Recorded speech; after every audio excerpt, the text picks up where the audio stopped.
Hey everyone, welcome back to the channel. I am here with Shannon DeConda. Shannon is the founder and president of NAMUS, which is the National Alliance of Medical Auditing Specialists, and she's the president of Coding and Billing Services for Doctors Management, correct? Yes. Yeah, so Shannon actually developed the CPMA certification, the training and the study guide for that, and launched a wide variety of different educational products and web-based education solutions to help coders, to help auditors to manage their efficiency. And I think that's actually how I became familiar with NAMUS, was years ago when I saw the medical auditing credential come through the AAPC. When it first came out, I think I got an email or an alert of some kind, and I'm like, oh, I would love to get a medical auditing credential. Like, what's the material out there? And it was still through NAMUS at the time, so there was that transitional period. So I'm like, oh, okay, there's a whole other organization out there for medical auditors. How awesome. So can you tell us about how NAMUS was formed and the relationship between NAMUS and Doctors Management? Yes, absolutely. And by the way, thank you for having me here, and thank you for your viewers for paying attention to me. So yes, absolutely. So when I started at Doctors Management almost 20 years ago now, I was doing medical auditing for the company, and I recognized, hey, there's a certification body and a training body for coders who's out here for auditors. And it was kind of scary because when I approached Doctors Management about this crazy idea, they're like, well, what if we train a bunch of auditors and then no one needs us for auditing services? And I was like, well, hopefully that's not going to happen, but hopefully if we train them well enough, it's just going to matriculate throughout the industry. So that's kind of what happened. So we started off, the first ever CPMA boot camp I did was in Memphis, Tennessee, and we had 2 people. But it was starting small and then building. And the relationship between Doctors Management and NAMUS is a division of Doctors Management. So Doctors Management is a full-service physician consulting firm. We've been in business since 1956. We do everything to help physician practices: OSHA, CLIA, HIPAA, HR, accounting. We have a GPO. We go into physician practices and say, hey, where are you right now? Where do you want to go? And we help physician practices get there. We don't just find a solution, we help them get there. And where we plug and play with that is we do regulatory compliance. Okay. Do you need coding? Do you need auditing? Do you need a compliance plan? Do you have an appeal from a commercial insurance or a payer that you need to appeal? So that's kind of how our end fits into it. And then of course with NAMUS, we're training people to be able to fill those shoes as well. Oh, that's amazing. So you don't so much do, it sounds like, full revenue cycle management. You're really more so on the compliance end of things? Or? Correct. Okay. So with revenue cycle, we audit revenue cycle, Right. which is a whole nother conversation because rarely do we talk about auditing revenue cycle. Yeah. And we do consulting on revenue cycle. But do we do it? Do you manage the billing day to day? No. No, ma'am. Okay. I think it's a great organization. I love being part of NAMUS. I think there's a lot of benefits to membership of NAMUS, all the different educational opportunities, even the little email that comes in, the weekly tips. I got to write the weekly compliance tip for NAMUS a few weeks ago. I was so excited about it. It was amazing. Well, what's interesting about the audit tip, or we've actually changed the name to documentation and compliance tip. And the reason we changed the name is really that's what it is. It's not just auditing, it's about documentation. But what's interesting is, I was just sharing this with someone else. Our tip used to be once a month. And it used to only be a member benefit. Then it changed to bi-weekly, then it became weekly, and I was the only one writing the tips. And then it was like, okay, I can't keep up. Right. So then we started adding in more and more people, and now it's like this amazing, and we took it outside of just being a member benefit because our passion is solid, grounded education that is beyond surface. Okay. We want to take you deep. So if you're not familiar with the NAMUS website, you can go on the NAMUS website, sign up. You don't even have to be a paid member, and you can get all the compliance tips. Yes. I love that. So your organization offers a lot of different services, auditing, training, education. Can you talk about the importance of each of those services and how they kind of contribute to that overall success of a healthcare organization? Yeah, so first of all, I think one of the things in our industry we really have to start focusing on is proficiency. I think a lot of times we have people who are designated as billers, coders, auditors, and we are the gatekeepers of compliance. I have said that for like the past 20 years. But a lot of times we're not proficient in what we do. And that's where we come in. So like, for example, the test we do with our E&M boot camp, we give our test, it is 10 encounters that you are auditing. And we just want to know, can you audit? So with our tests, we're not testing you on abbreviations or medical terminology. We're giving you 10 encounters and saying, here, please audit these. And I think that's what's important in our industry is, can you audit? The next step beyond that is where I'd like to go next, which is, can you write a report? Can you articulate your findings? Because that is the next step of an auditor, is that provider educator. Right. And then hopefully maybe you want to grow up and be a consultant. But all of that kind of comes back around into the services that we actually give as well. We do perform coding audits, audit reviews. We do provide consulting services. And in doing that, we have to have experts. If we're going to be the experts teaching experts, then we certainly have to have experts providing the service. Yeah, kind of Inception, the experts teaching the experts. Exactly. So there's a lot of just amazing, talented people that work at NAMUS, and I'm sure your team of auditors are amazing as well. The ones that I know, like Stephanie Allard and Sean, are just like phenomenal. But there's so many different interpretations of the medical coding guidelines. Things like, what is a systemic illness? When does prescription drug management count? How do you assure that the team at NAMUS, when they're doing these audits, that they're staying consistent, that they're staying up to date, and that kind of reviewing documentation on the same level? That is an amazing question. So we do have a lot of team meetings. We have our own curriculum, of course, and our curriculum is taught by all of us. So making sure that we are always all instructing as well as performing audits. So having someone who doesn't perform audits anymore and is operating independent of actually doing work, they become segmented and they don't have that attachment to real world anymore. So I think it's very important that we all keep immersed. Also, people who just audit and aren't instructing, they don't stay connected. Yeah. So we try to make sure that our team is connected in every way. This year, 2 of our team members, we took additional layers, and I know it was painful for them, but Scott and Stephanie wrote curriculum. They wrote our risk adjustment boot camp curriculum for us from the ground up. Yeah. And that was, number one, getting them outside of their comfort zone, but it was also taking their talents, taking their knowledge base, and now taking it another level to outside people and saying, okay, let's take these experts and portray their knowledge another level down. So that's kind of how we keep the knowledge flowing internally is, so this year when it's time to do curriculum updates, we'll do the curriculum updates, then we'll push the curriculum out to our team, we'll have some meetings, things that are, and then if something comes up, we'll have, you talked about systemic illness.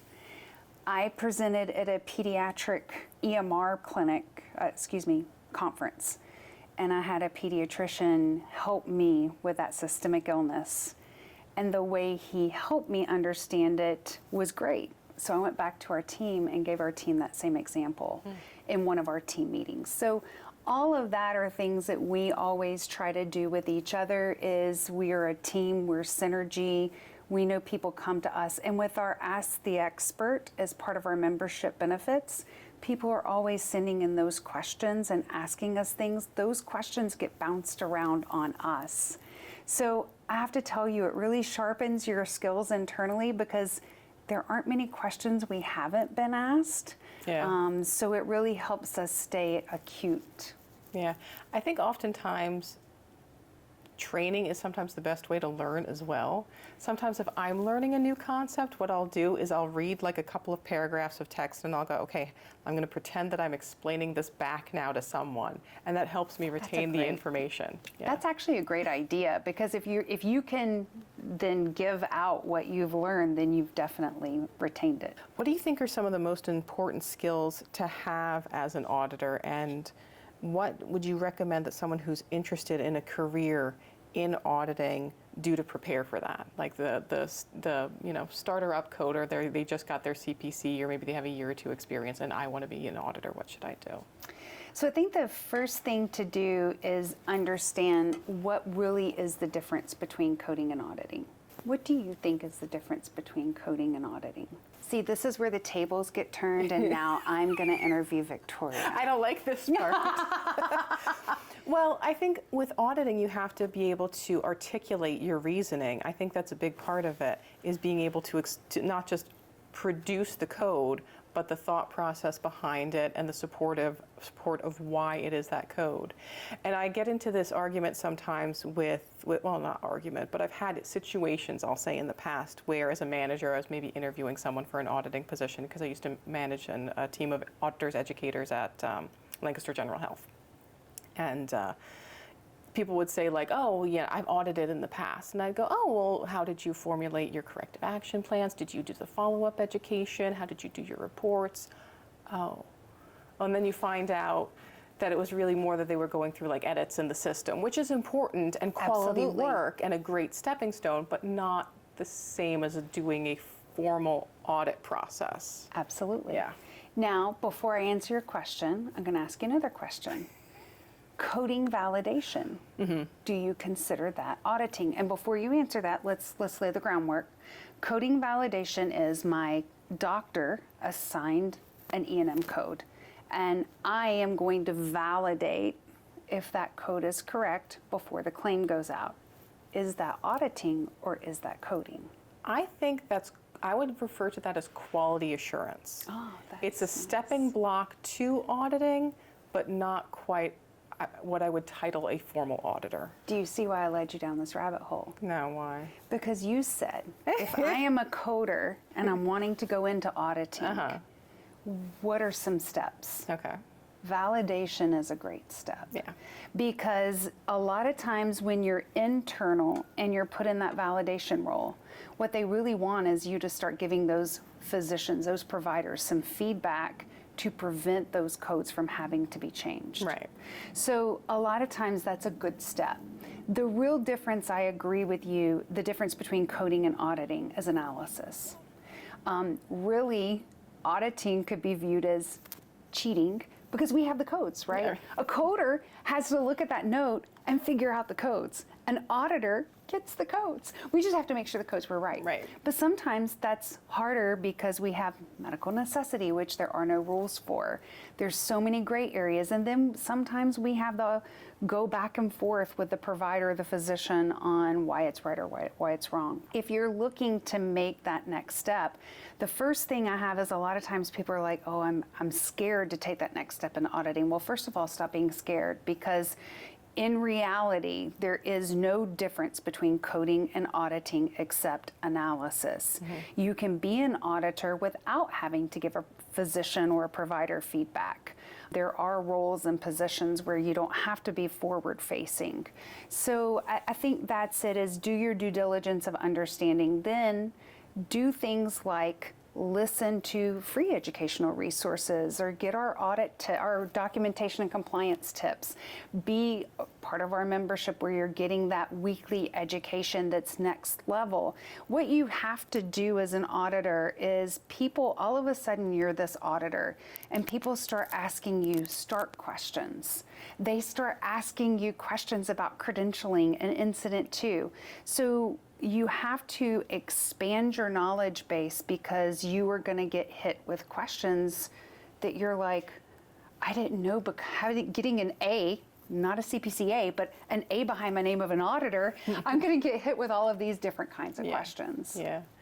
I used to go to yoga, and my yoga instructor would always say, honor where you're at. And I think that's a valuable tool when you're starting out as an auditor, to stop yourself and not guess and not make an assumption of the answer. But if you're not 100% sure, just say, you know what, I will get back to you on that. I have to look at some things first. So we all need to have that grace period when we're going in. So, you don't have to know everything starting out. Exactly. And even once you get there, I had a call with a potential client the other day, and she's like, well, the person we'd want to do this project, she's like, we'd really like for you to come, but what we really want is somebody who knows interventional cardiology. And I'm like, Yeah, it's not me. I am very humble in saying it is not me. So it's like you said, be comfortable where you're at also, even once you get wherever you are in your career. I know E&M, I know ophthalmology and other specialties. Know your specialties, know your strengths, but also be comfortable saying, you know what, that's just not me. Yeah. I had another group who asked me if I would do a full day coding session on ortho. And I'm like, sure, I could do that. E&M, 25 modifier, compliance. We can build a great session. They're like, no. We want you to do like head to toe coding, like muscular skeletal, dive into and I'm like, yeah, no, not your girl. I don't, there were days that I used to do those types of in-depth coding, like getting into the toe bones and things like that. Yeah. That's just not me anymore. Yeah. So know where you want to focus your career. Everybody needs to be a guru in some area. Yeah, to specialize. Yes. Yeah, because you can't know everything. Yes. You can have a good foundation, but there's no knowing everything in medical coding. Absolutely. So we're at the beginning of this AI revolution, and I feel like we're starting to kind of see almost new versions of the same things we've always seen. The copy and paste, the mismatch information in the documentation, cloning, but now instead it's, ChatGPT wrote the note and we just kind of pasted it in and didn't look at it. So I think, with some of these new technologies that we're seeing, we're going to start seeing a bit of a shift as well in what we're doing as auditing. So how do you kind of see some of these new AI technologies shifting the audit process? I think it's going to be, I think people are going to portray that AI can do a lot of the auditing role way before it will be able. Think about it this way. How many EMRs right now for the past 10 years have said their EMR can code your physician service with their EMR wizards? Yeah, the wizard. Yeah. The wizard. Yeah. And how many times are those EMR wizards wrong? Yeah. I talked to a physician just yesterday at our booth who said, we use a certain EMR, which will be kind and remain unnamed, and their EMR, they have gone into and created an algorithm, the EMR owner, and taken different diagnoses and deemed them chronic or acute, exacerbated or not.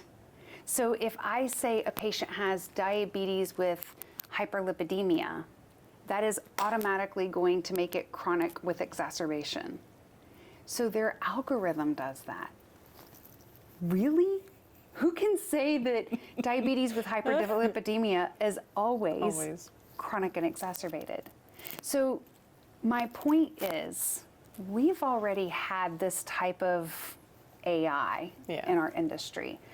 I think we have to embrace AI is coming in some form or fashion with ChatGPT, and I love Grammarly. I don't know if any of you use Grammarly. I love Grammarly. And you can tell it to rephrase or rewrite something, and it's great. But 9 times out of 10, it's going to take it out of context or put it in a different phraseology that's out of the tone of what I need. So it's not there yet. Yeah. What I think is a great way for our industry to walk into AI, I've said for years, if we could take a dictaphone and sit it in an exam room, most physicians would support every level of service they ever bill. Maybe AI has its place with scribing. Maybe there are different ways to adapt AI into our industry. But I think as coders and auditors, where maybe we begin with AI is coding validation. Maybe if AI comes in and it does code a level or suggest a level, maybe then we are needing more auditors in our industry to then come behind those codes and say, this is correct, this is not correct, and know when to override those codes. So that's what, if I had my wish for AI in the future and a proper adaptation of AI into our industry, I think that's what it would look like. I think there could be a place given the right way, but I definitely don't think it's flip a switch, everything starts coming in through like a coding wizard that's just automatic. I have to tell you, so one of the issues I had at one of my organizations with the coding wizard is they had, and I don't know if you've ever heard of this in any organization you've worked with, the ITIS rule, they called it, where if any patient came in, and this was developed by our coding director, if any patient came in, outpatient office visit, and it was any kind of itis, a rhinitis, a sinusitis, a conjunctivitis, it was automatically a level 3. Wow. An itis rule. The itis rule, that's what they called it, the itis rule. So any itis, but not cellulitis, but it was just the weirdest thing, and An no one would itis put it rule in with an writing. exception. Yes. So it was just always a sore point with the coding team, the itis rule. That's funny. So what's next with NAMUS? Is there any exciting projects that you're working on for the future? There are a lot of exciting projects on the horizon. So one of them that we've kind of released a sneak peek with is Terry Fletcher is working with us to release an audiobook. Oh, okay. So that's really something new in our industry. Yeah, and she definitely has the voice for it. Yes, she does. Yeah. We will have an audiobook being released very soon on telehealth, obviously. That's one of her areas of expertise, of course. So that's going to be something new we're offering. Hopefully within the next 14 to 16 months, we'll have 1 or 2 more credentials released. Okay. More to come on those. And I think something new that we're doing at our conference this year that is really outside of the thought processes of a lot of auditors and compliance professionals is we're trying to put a new focus on revenue integrity. When we think of revenue integrity, I think a lot of times we think of that from revenue cycle management perspective. Yeah. I think it's time that as auditing and compliance professionals, we stop thinking of it as other people's work. The average physician lost $9,000 to $12,000 just in E&M reimbursement this year. I mean, just let that sink in for just a minute. Yeah. $9,000 to $12,000 per physician just in E&M. Yeah. So let me ask you this, Victoria. If our physicians are losing that kind of reimbursement, how can they continue to pay coders, auditors, compliance professionals, revenue cycle management? I mean, everything that they pay just for the sake of compliance. Right. So, you know, the whole thought process here is if we can get auditors and compliance professionals to be more astute in understanding revenue integrity. And I think revenue integrity has a lot of different definitions to different people. So that's where we're going to start. What is revenue integrity to you? So I'm really excited. Christine Hall and Jennifer McNamara are going to do a session for us on revenue integrity at conference, and maybe we'll see a boot camp spinoff on that next year. Oh, that would be very cool. Yeah, I never really thought about it. Like I toss the word around all the time, but really, what is revenue integrity? Because I always just kind of tie it in with revenue cycle management. But is it really different? In my mind, completely. When we audit right now, we've gotten so where we're so focused on productivity and auditing and quality, but are we looking at claim forms anymore? who's Yeah. looking at denial rates?